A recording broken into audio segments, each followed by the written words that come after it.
cette vidéo va être de voir comment mettre des étiquettes à chaque élément pour la rotation de branche et pour repérer les éléments qui sont coulés chaque jour.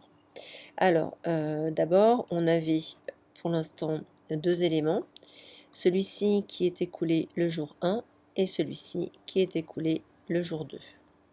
L'idée peut être de venir ici rajouter un identifiant à chacun de ces éléments. Donc par exemple, voile béton, on va appeler 12-01 et celui-ci, voile béton 12-02.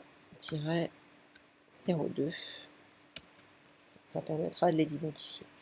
L'idée, c'est donc de venir créer une étiquette qui va identifier ces deux murs-là en indiquant le numéro du voile et le jour de coulage.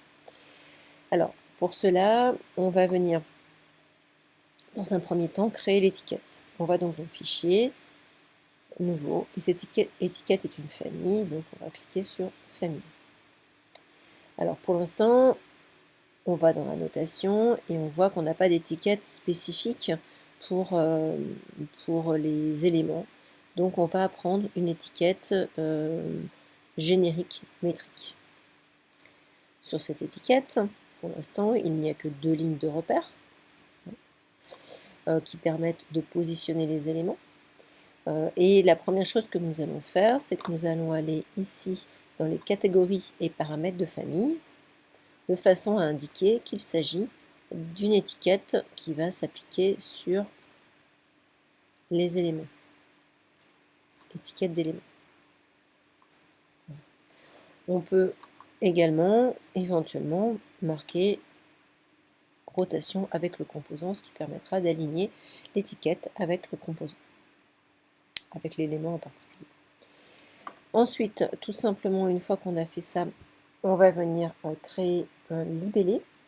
Donc ici, je clique sur Créer, libellé, et on va positionner un libellé dans lequel on va venir mettre les éléments, enfin les paramètres qui nous intéressent dans les éléments. Donc par exemple l'identifiant et le jour de coulage.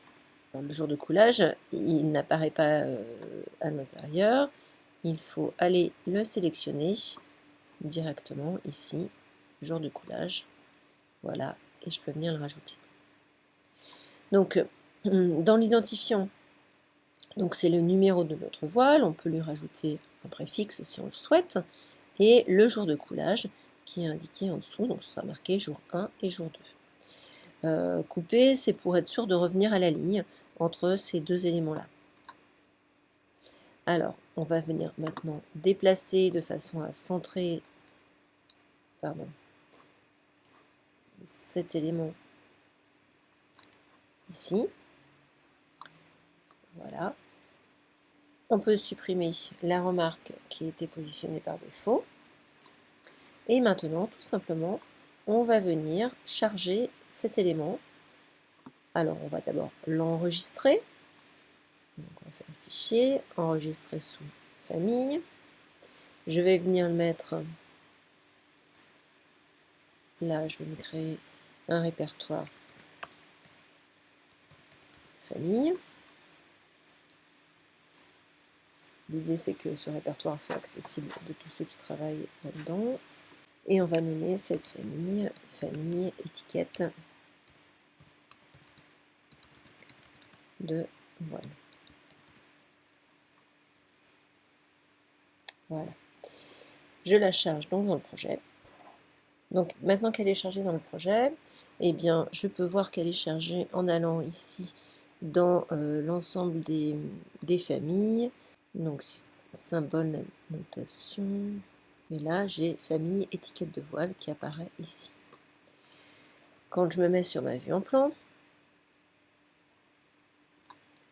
donc à ce niveau-là, je peux, si je clique sur tout étiqueter, je peux voir également que les étiquettes d'éléments sont ici et que l'étiquette qui est chargée, c'est bien famille étiquette de voile. Ok, donc je vais venir les charger et il suffit de cliquer simplement là et j'ai tous les éléments. Alors après, rien ne m'empêche évidemment de les déplacer pour que ce soit un petit peu plus visible. On voit également qu'on retrouve ici, donc pour l'élément, la valeur du jour 1 qui est bien le jour de coulage et l'identifiant VB1201 qui est l'identifiant que j'ai placé ici. De cette façon-là, je pourrais, dans ma nomenclature, dans mes tableaux de rotation de manche, faire apparaître ces éléments.